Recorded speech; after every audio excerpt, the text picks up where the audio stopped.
ठाकुर विक्रम को किशन की बेटी पसंद आ गई और वह कहने लगा, अपनी बेटी का ब्याह मुझसे करवाओ वरना इसे उठा के ले जाऊंगा। किशन जब नहीं माना तो ठाकुर ने भैंस चोरी का केस लगवाकर किशन को जेल भिजवा दिया और उसकी बेटी से बोला, मुझसे शादी कर लो वरना तुम्हारा बाप सारी जिंदगी जेल में सड़ेगा। यह सुनकर किशन की बेटी मान गई और विक्रम शादी करके उसे अपने साथ घर ले गया और बोला, मैं अपनी हवस मिटाकर तुम्हें छोड़ दूंगा और फिर तुम अपने बाप के पास चली जाना। लेकिन जब विक्रम उसके पास गया तो गाड़ी बड़ी तेज रफ्तार से गांव के कच्चे पक्के रास्तों से गुजर रही थी। रेशमा बकरियां चरा रही थी। आसपास खेत भी थे और बाग भी बना हुआ था। बीच का रास्ता कच्ची मिट्टी से बना हुआ था। ऊंचा नीचा रास्ता था, पक्की सड़कें नहीं बनी थी और वह सीधा रास्ता हवेली की ओर जा रहा था। वह अपनी बकरियों को खेतों से बाग की ओर लेकर जा रही थी। जब तेज रफ्तार से ठाकुर विक्रम की गाड़ी धूल उड़ाती हुई वहां से गुजर रही थी, सब बकरियां भागकर इधर उधर हो गई। लेकिन एक छोटा सा मेमना गाड़ी के सामने खड़ा हो चुका था। रेशमा का जब उस पर ध्यान पड़ा तो वह भाग कर सड़क पर पहुंची और मेमने को गोद में ले लिया। लेकिन इतना समय नहीं मिल सका कि वह सड़क क्रॉस करती अचानक एकदम बड़ी जोर की ब्रेक लगी थी। गाड़ी उससे बस जरा सी टकराई थी। वह गिरते गिरते बची थी। कहने लगी, अंधे हो गए हो क्या? नजर नहीं आता? काला चश्मा पहनकर क्या लोग नजर नहीं आते तुम लोगों को? यह सुनकर गाड़ी से गार्ड नीचे उतरे। कहने लगे, ए लड़की, तुम्हें पता भी है यह गाड़ी किसकी है? कहने लगी, मेरे सामने तो लोहे की बनी हुई है, तुम बता दो अगर किसी और चीज की हो तो। लड़की की बात सुनकर एक गार्ड ने गुस्से से उसे धक्का दिया। कहने लगा, ठाकुर विक्रम साहब की गाड़ी है। वह कहने लगी, तो मैं क्या करूं? यह ठाकुर विक्रम है तो क्या किसी की भी जान ले लेगा? यह ठाकुरों का काम है कि गांव वालों के साथ जो चाहे व्यवहार करते रहे। वह बड़े गुस्से से बोले जा रही थी।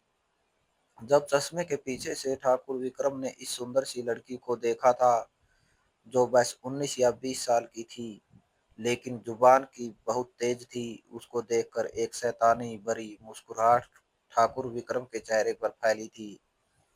वह गाड़ी से नीचे उतरा और उसके सामने जाकर खड़ा हो गया। कहने लगा, ये लड़की, जबान बहुत तेज है तुम्हारी और ऐसे तेज जबानों को ठाकुर विक्रम गले से खींचने का हुनर जानता है।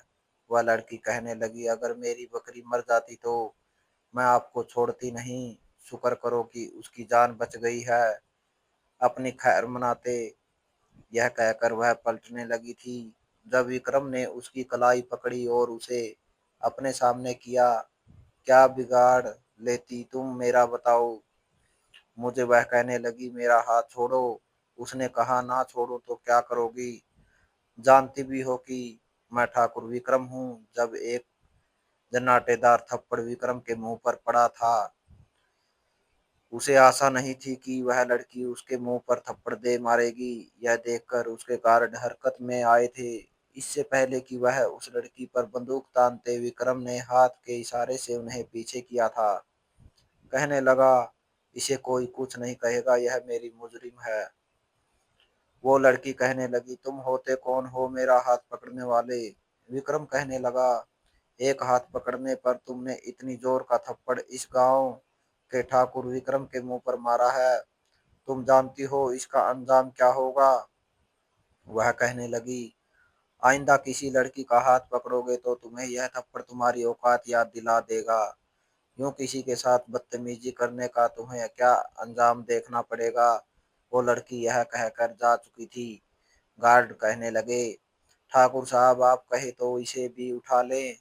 वो कहने लगा, नहीं, इसे तो मैं ऐसा बदला लूंगा कि उम्र भर सारे गांव वालों के सामने अपना मुंह छुपाती फिरेगी।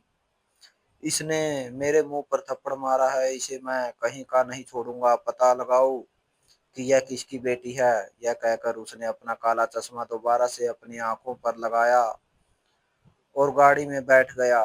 2 घंटों के अंदर अंदर उसका नौकर रेशमा की सारी जानकारी ठाकुर विक्रम को बता चुका था। ठाकुर साहब, लड़की का नाम रेशमा बानू है और उसे प्यार से रेशमा कहते हैं। अपने किशन किसान की बेटी है जी। उसका बाप हमारी ही जमीनों पर हल चलाता है, समझो हमारा ही नौकर है जी। वह कहने लगा, मजदूर की बेटी और इतना कड़क अंदाज। अगले दिन वह फिर से उसी सड़क से गुजरा था और समय भी वही था। वह लड़की अपनी बकरियों को चारा खिलाने के लिए उसी समय यहाँ पर आती थी। विक्रम इस बार गाड़ी से टेक लगाए खड़ा था जब उसने उस लड़की को बकरियों को खेतों से चारा खिलाते देखा। जैसे ही वह जाने लगी, वह उसके सामने आ गया। वह लड़की कहने लगी, क्या परेशानी है? मेरा रास्ता क्यों रोका है तुमने? विक्रम कहने लगा, तेरा बाप मेरा नौकर है, मेरी ही जमीनों पर खेती बाड़ी करता है, मेरे ही दिए हुए टुकड़ों पर पलता है और तू मुझे अकड़ दिखा रही है। चल मेरे जूते साफ कर, हो सकता है मैं तुझे माफ कर दूं। यह सुनकर रेशमा को गुस्सा आया था। कहने लगी, क्या समझ रखा है तुमने हम गरीबों को? तू हमारी माई बाप है, हमारा भगवान है, या फिर रावण बनकर राज करना चाहता है? अगर तेरा इरादा रावण बनने का है तो यह ना भूल, रावण का वध करने राम जी आए थे और रावण का अंत क्या हुआ यह तो सब जानते हैं। इसलिए कोशिश कर इंसान बन। और रेशमा किसी भी जूती की धूल साफ नहीं करती। रेशमा ने अपना सर किसी के सामने झुकना नहीं सीखा। हाँ, गर्दन कटवा सकती हूँ, यह कहकर वह अपनी बकरियां हाँक कर वहां से ले गई।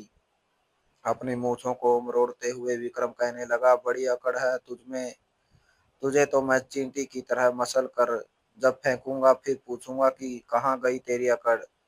लेकिन तुझे मैं सबसे छुप कर यह सब कुछ करके नहीं दिखाऊंगा, तेरे बाप के सामने तेरे साथ करूंगा ताकि तू बाप से भी नजर ना मिला सके। बड़े गुस्से से वह यह कहता हुआ सीधा अपनी हवेली पहुंचा था और अपने नौकरों से कहने लगा, जाओ किशन किसान को बुला कर लाओ। कुछ ही देर में रेशमा का पिता किशन किसान हाथ जोड़े ठाकुर विक्रम के सामने खड़ा था। कहने लगा, जी ठाकुर साहब कहिए, क्या कोई गलती हो गई मुझसे? ठाकुर विक्रम ने बड़ी घृणा से उसे देखा। कहने लगा, मेरे जूते पर मिट्टी लग गई है, चल उसे साफ कर। यह सुनकर पहले तो किशन को हैरत हुई, लेकिन फिर उसके पैरों में बैठ गया। अपने कंधे पर पड़े रुमाल से उसका जूता साफ किया। वह कहने लगा, जानते हो किशन, मुझे तुम्हारी यह आदत बहुत पसंद है कि तुम अपनी औकात अच्छी तरह से जानते हो और अपनी औकात में रहते हो। यह सुनकर किशन कहने लगा, ठाकुर साहब नौकर क्या और नखरा क्या? विक्रम थोड़ा सा मुस्कुराया, कहने लगा, यही सब कुछ अपनी बेटी को भी तुम्हें सिखाना चाहिए था। वह तो यूं अकड़ती है जैसे पता नहीं कहाँ की राजकुमारी हो। यह सुनकर किशन किसान की रंगत उड़ी थी। कहने लगा, क्या हुआ साहब जी? वह कहने लगा, बहुत बदतमीजी की है उस लड़की ने मेरे साथ, और तुम तो जानते हो अपने साथ बदतमीजी करने वालों को मैं कभी माफ नहीं करता। यह मेरा उसूल है और मैं अपना उसूल किसी के लिए भी नहीं बदलता। मैं चाहता तो तेरी बेटी को अपने गार्ड के हवाले कर देता था जब उसने मेरे मुंह पर थप्पड़ मारा था। अब तक उसे थप्पड़ का जवाब भी दे चुका होता, लेकिन फिर पता चला कि वह तेरी बेटी है, इसलिए सोचा कि पहले तुझसे बात कर लेनी चाहिए। यह सुनना था कि किशन किसान की तो जैसे जान निकली कि रंगत एकदम पीली पड़ गई थी। हाथ जोड़कर आंसू बहाता हुआ कहने लगा, ठाकुर साहब मेरी बच्ची नादान है, उससे गलती हो गई, मैं उसकी तरफ से माफी मांगता हूँ। आगे से वह आप लोगों को कुछ नहीं कहेगी, कभी सामने भी नहीं आएगी, लेकिन आप उसे माफ कर दें, उसको सजा मत दें। मेरी छोटी सी बच्ची है, मैं उसे समझा दूंगा। ना समझ है, ऐसी बड़ी बड़ी बातों को नहीं जानती, लेकिन ठाकुर विक्रम के दिमाग में तो उस लड़की का सुंदर रूप आकर ठहर गया था। फिर अपना गुस्सा और नफरत भी निकालनी थी, उसे मजा भी चखाना था और उसकी अकड़ को भी खत्म करना था। कहने लगा, नहीं मैं उसे माफ नहीं कर सकता, यह सुनकर किशन रोने लगा, कहने लगा, ठाकुर साहब मैं आपके सामने हाथ जोड़ता हूँ, आपके पैरों को भी हाथ लगाता हूँ। यह कहकर किशन ने ठाकुर के पैरों पर हाथ रखा, कहने लगा, छोड़ दीजिए उसे, माफ कर दीजिए, मैं जाकर उसे थप्पड़ मारूंगा, एक की बजाय चार मारूंगा। विक्रम कहने लगा, यह क्या बात हुई, तेरी बेटी मेरे मुंह पर थप्पड़ मारे और बदला तू ले। नहीं नहीं, विक्रम ठाकुर अपना बदला खुद लेता है, वह भी अपने तरीके से। किशन कहने लगा, मैं उसे अभी कान पकड़ कर लेकर आता हूँ, आप एक की बजाय चार थप्पड़ मार दो। लेकिन बस थप्पड़ ही मारना, अंदर ही अंदर वह कांप के रह गया था। जानता था कि ठाकुर की विक्रम लड़कियों के साथ किस तरह का व्यवहार करता है। यह बात ढकी छुपी नहीं थी, गांव के सभी लोग जानते थे। विक्रम कहने लगा, नहीं, बदला तो मैं अपने तरीके से लूंगा। हाँ, तुझ पर यह एहसान कर सकता हूँ कि तेरी बेटी को मैं रात के अंधेरे में उठाकर नहीं लाऊंगा, उसे ब्याह कर लूंगा, लेकिन तब तक जब तक मेरी हवस पूरी नहीं हो जाती, मेरा दिल नहीं भर जाता। जैसे ही मेरा दिल भर जाएगा, मैं उसे कचरे की तरह फेंक दूंगा, फिर चाहे तो उठा कर ले जाना, मुझे कोई फर्क नहीं पड़ता। ठाकुर के इरादे जानकर तो किशन के जैसे होश उड़कर रह गए थे। कहने लगा, ठाकुर साहब आप मेरा गला काट लो, पर मेरी बेटी की इज्जत पर हाथ ना डालना।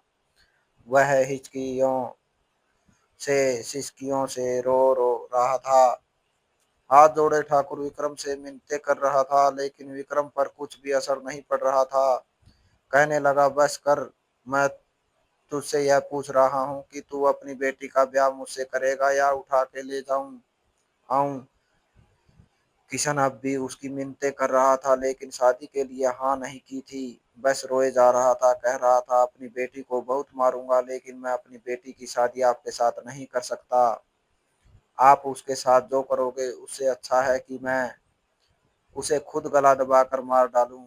बड़ा स्वाभिमानी इंसान था, नहीं चाहता था कि उसकी बेटी ठाकुर विक्रम की हवस का निशाना बने, इसलिए इनकार पर इनकार किए जा रहा था। विक्रम को गुस्सा आया और अपने नौकरों से कहकर किशन को धक्के मारकर घर से निकलवा दिया। कहने लगा, अब जो भी होगा उसके जिम्मेदार तुम खुद होंगे। किशन जब घर पहुंचा तो रेशमा उस समय अपने पिता के लिए रोटी बना रही थी। घर में दोनों बाप बेटी ही तो थे। किशन की पत्नी का देहांत काफी सालों पहले हो चुका था। वह अपनी बेटी पर जान छिड़कता था, तभी उसने अपनी बेटी को हाई स्कूल का पास करवाया था और गांव में बने गर्ल कॉलेज में भी वह जाती थी। पढ़ी लिखी थी, इसलिए ठाकुर से नहीं डरती थी, बल्कि अपने बाप को भी कहती थी कि आप उस ठाकुर से क्यों डरते हैं। अरे ठाकुर हमें खा थोड़ी ही जाएगा, या वह कोई भगवान थोड़ी है। भगवान ने जो हमारे भाग्य में लिखा है वह होकर ही रहेगा। पिताजी, आप क्यों इन लोगों के सामने झुकते हो। आप अपनी मेहनत का पैसा लेते हैं और वह ठाकुर बहुत कम देता है। अरे देता ही क्या है, वह हमारी बकरियों में से ही कोई बिक जाती है तो हमारे घर की दाल सब्जी बन जाती है। अगर आप मुझे शहर जाने दे तो मैं अच्छी नौकरी कर लूंगी। लेकिन किशन कहने लगा, नहीं, मैं तुझे अपनी नजरों से दूर नहीं भेज सकता। जो भी है, कम से कम रोटी के लिए भाग दौड़ तो नहीं करनी पड़ती। वो कहने लगी, वह अत्याचार करता है, आप लोगों के साथ लाखों कमाता है आपकी मेहनत पर, और देता ही क्या है, यह तो गुलामी है। किशन कहने लगा, तू ज्यादा जबान मत चलाया कर, जैसी गुजर रही है मुझे गुजार लेने दे। बस एक बार तेरी शादी हो जाए, मैं तेरी जिम्मेदारी से मुक्त हो जाऊं, तो फिर मुझे कोई चिंता नहीं रहेगी। मैं दो रोटियों पर भी गुजारा कर लूंगा, बस एक बार तू अपने घर की हो जाए। रेशमा यही कहती थी कि बस पिताजी, तुमने इतना ही सोच रखा है, इसलिए तुम्हें इतना ही मिलता है। अरे भगवान से लाखों मांगोगे तभी वो देगा। बेटी की बातें सुनकर कभी कभी तो वह हैरान हो जाता था, उसके सामने हाथ जोड़कर कहता कि मास्टर नहीं जी, तू चुप कर जा, मुझे ज्यादा मत समझाया कर। वह हंसने लग गई थी। अपने पिता से बहुत प्यार करती थी और किशन की तो जैसे वह जान थी। वह अपनी बेटी से बहुत प्यार करता था, लेकिन आज पहली बार जब घर आया तो रेशमा को बड़े गुस्से से देखा और अपने पास बुलाया। वह रोटी बनाकर अभी फरी हुई थी। कहने लगी, क्या हो गया, आ रही हूँ।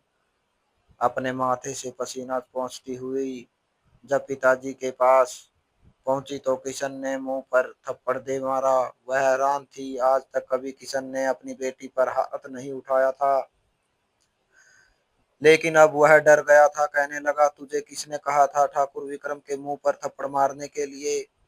तुझे नहीं पता तुमने किस मुसीबत को अपने घर दावत दी है? वह तुझे छोड़ेगा नहीं। यह कहकर वह फूट फूट कर रोने लगा।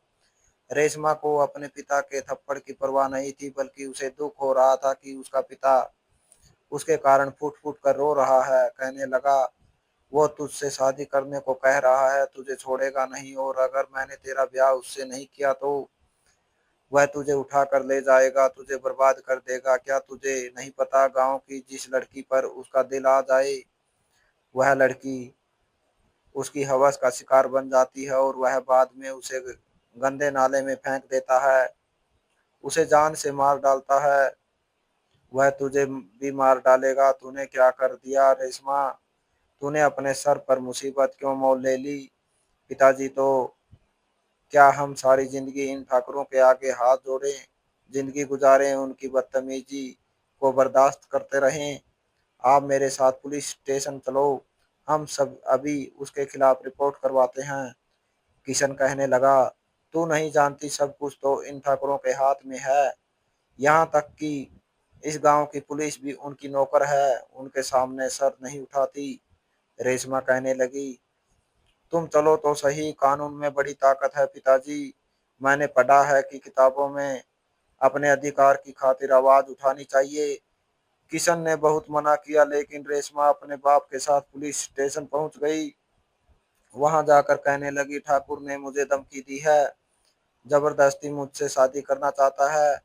उसने मेरे साथ बदतमीजी की थी, मेरा हाथ पकड़ा था, इसलिए मैंने उसे थप्पड़ मारा, और अब मेरे पिता को धमकियां दे रहा है। तुम मेरी रिपोर्ट लिखो ठाकुर के विरुद्ध। लेकिन पुलिस वाले ने कहा, तू अपनी मौत को दावत दे रही है लड़की। अच्छा यही है कि जो ठाकुर कह रहा है वह कर ले, वरना होगा फिर भी वही जो ठाकुर चाहता है, लेकिन तू खुद भी बड़ी परेशानी में आ जाएगी। पुलिस वाले की बात सुनकर वो कहने लगी, आप लोग कैसे पुलिस वाले हैं? बजाय हम गरीबों की मदद करने के, हमें न्याय दिलाने के और हमारी सुरक्षा करने के बजाय उस ठाकुर को बचा रहे हैं और उसके गलत कामों में उसका साथ देते हैं। मैं आप लोगों के खिलाफ भी कंप्लेन लिखूंगी। मैं शहर जाऊंगी, वहां जाकर बात करूंगी। भावनाओं में बहकर रेशमा ने बहुत कुछ पुलिस वालों को सुना दिया था, और जैसे ही घर आई यही सोच रही थी कि अब वह शहर चली जाएगी। मगर अब तक यह सारी बातें ठाकुर विक्रम तक पहुंच चुकी थी। जब पुलिस वाले ने उसे बताया कि किसान की बेटी यहाँ पर धमकियां देकर गई है कि शहर जाकर आपके खिलाफ रिपोर्ट करवाएगी, तो विक्रम ने कहा कि तुम एक काम करो, उसके पिता पर भैंस चोरी का आरोप लगाकर जेल में बंद कर दो।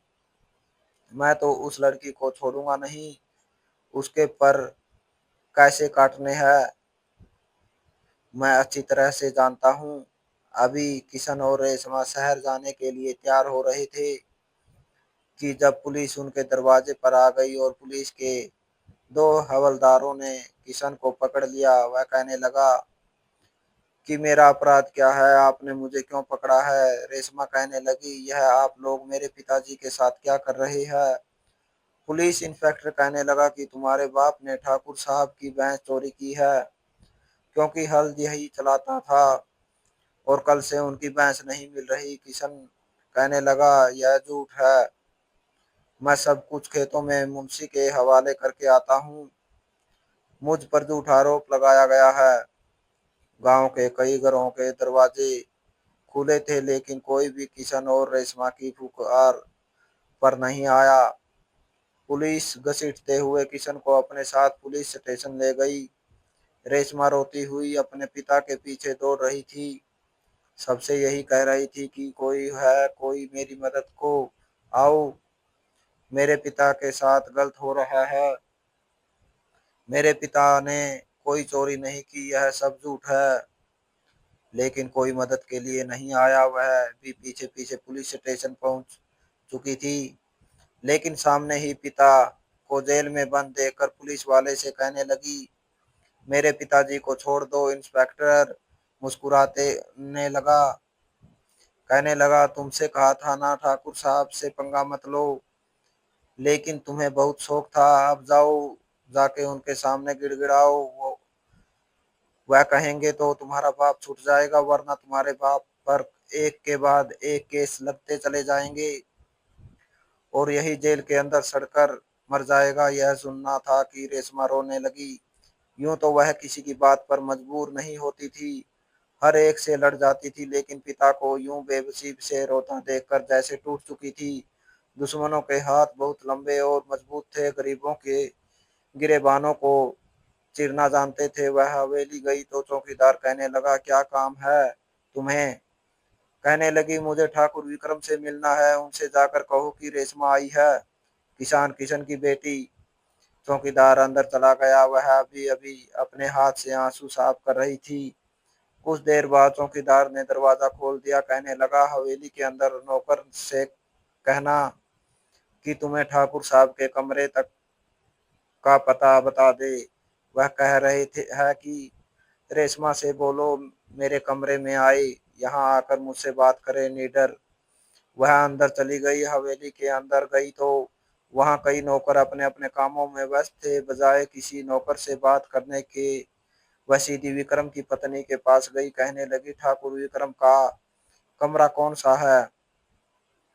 तुम्हारे पति ने मुझे अपने कमरे में बुलाया है। यह सुनकर उसकी पत्नी के माथे पर बल पड़े। कहने लगी, क्या मतलब है तेरा? वह कहने लगी, मतलब अपने पति से जाकर पूछो। जैसे ही विक्रम की पत्नी उसके कमरे में गई तो चिल्लाने की आवाज आई थी कि तुम कौन होती हो मुझसे सवाल जवाब करने वाली? उस लड़की को बोलो मेरे कमरे में आए, और जब वह कमरे में आ जाए तो दरवाजा तुम बंद करोगी।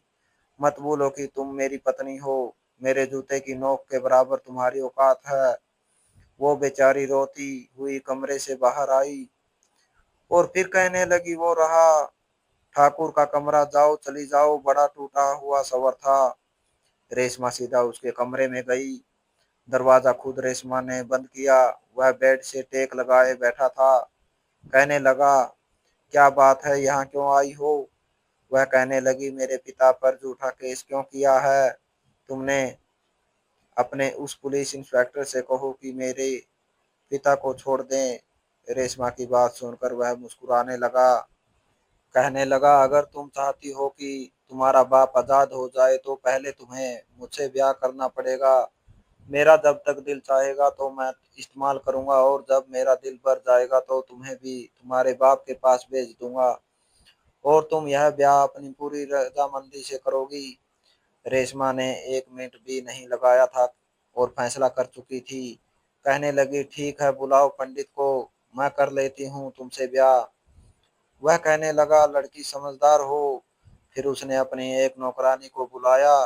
कहने लगा, जाओ इस लड़की को दुल्हन की तरह तैयार करवा कर लाओ और हरिराम से कहो कि पंडित जी को बुला कर ले आए। नौकरानी हैरत से कभी ठाकुर विक्रम की ओर देख रही थी तो कभी रेशमा की ओर।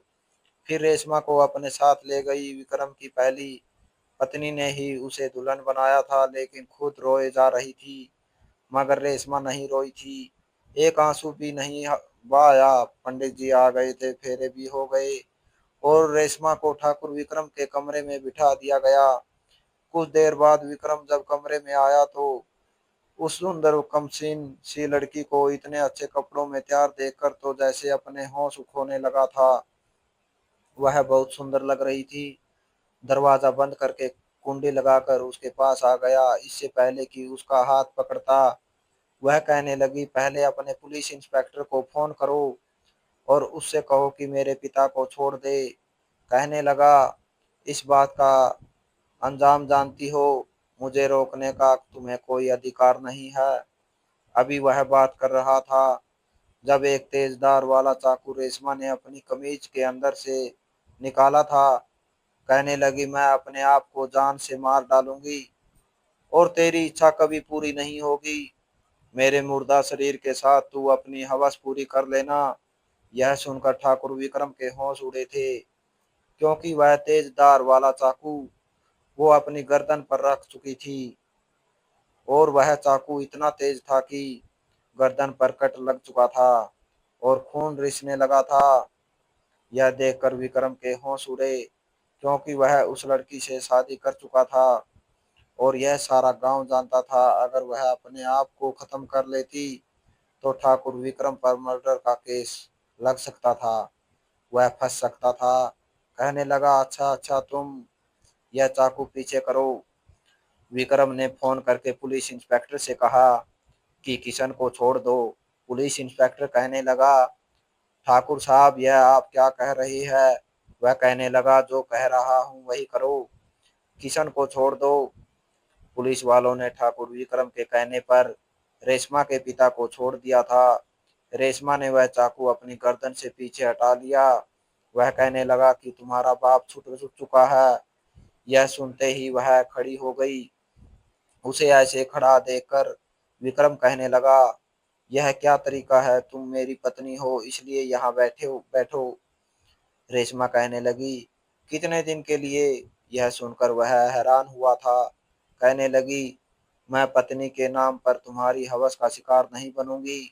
वह कहने लगा कि अगर तुमने मुझे ज्यादा नखरे दिखाए तो तुम जानती हो कि मैं तुम्हारे साथ क्या कर सकता हूँ। इस समय तुम मेरे कमरे में हो। वह कहने लगी, अगर तुमने मेरे साथ जोर जबरदस्ती की कोशिश की तो मैं यह चाकू खुद को मार लूंगी।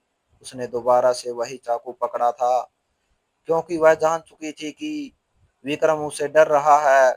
ना चाहते हुए भी उसे वह लड़की अच्छी लगने लगी थी। नहीं चाहता था कि वह मर जाए या इसे कोई नुकसान पहुंचे।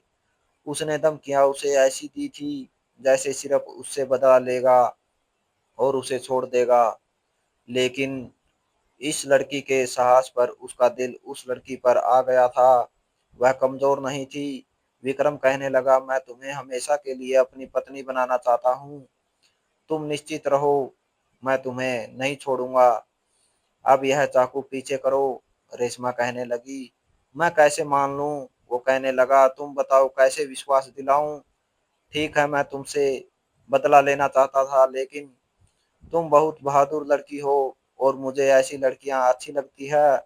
रेशमा कहने लगी, तो ठीक है, अपनी यह हवेली मेरे नाम कर दो, तो मैं समझ जाऊंगी कि तुम्हें मुझसे प्यार है और तुम मुझे नहीं छोड़ोगे।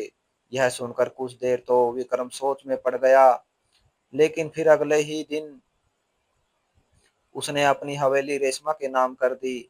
इस बात पर उसकी पहली पत्नी को और उसकी माँ को बहुत आपत्ति थी। रेशमा ने भी उसे माफ कर दिया था, लेकिन अब हवेली के सारे काम उसने संभाल लिए थे। फिर कहने लगी कि मैं चाहती हूँ कि हमारे गांव में एक हॉस्पिटल बनाया जाए, लड़कियों का कॉलेज और यूनिवर्सिटी भी बनाई जाए, गरीबों के साथ अन्याय ना किया जाए, किसान जितनी मेहनत करते हैं उन्हें उन्हीं के अनुसार मजदूरी दी जाए। ठाकुर विक्रम उस कम उम्र और सुंदर लड़की के प्यार में पूरी तरह से गिरफ्तार हो चुका था, इसलिए वह वही करता चला गया जो वो कहती थी। गांव का माहौल बहुत बदल चुका था।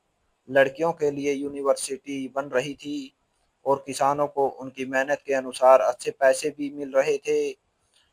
गांव वाले ठाकुर के गुण गाने लगे थे, लेकिन बदमाशी और जोर जबरदस्ती के कारण नहीं, बल्कि दिल से। और यह सारी इज्जत उसे रेशमा के कारण मिली थी। रेशमा गरीब औरतों की बहुत मदद करती थी, क्योंकि खुद भी एक लंबा समय उसने गरीबों से में गुजारा था। आज किशन किसान अपना सीना चौड़ा करके कहता था कि मैं बहुत बड़ा भाग्यशाली हूँ कि मेरी एक बेटी है और मैंने उसे शिक्षा दिलवाई, और यही बेटी आने वाली पीढ़ी को पढ़ा लिखा कर बहादुर बनाएगी। यह हमारे गांव का रूप बदल देगी। आदमी अगर शिक्षा प्राप्त करे तो वह उसी तक रहती है, लेकिन अगर औरत शिक्षा प्राप्त करे तो आने वाली पीढ़ियों को संवार देती है। आपका क्या विचार है? तो दोस्तों, इस कहानी को लेकर आपकी क्या राय है? कमेंट बॉक्स में कमेंट करके ज़रूर बताएं। और अगर आपको हमारी आज की कहानी अच्छी लगी हो तो प्लीज़ इसे लाइक ज़रूर करें। अगर आपने अभी तक हमारे एसके की जुबानी 2.0 चैनल को सब्सक्राइब नहीं किया तो ज़रूर कर लीजिए। तो मिलते हैं ऐसी एक और मोटिवेशनल कहानी के साथ। Thanks for watching.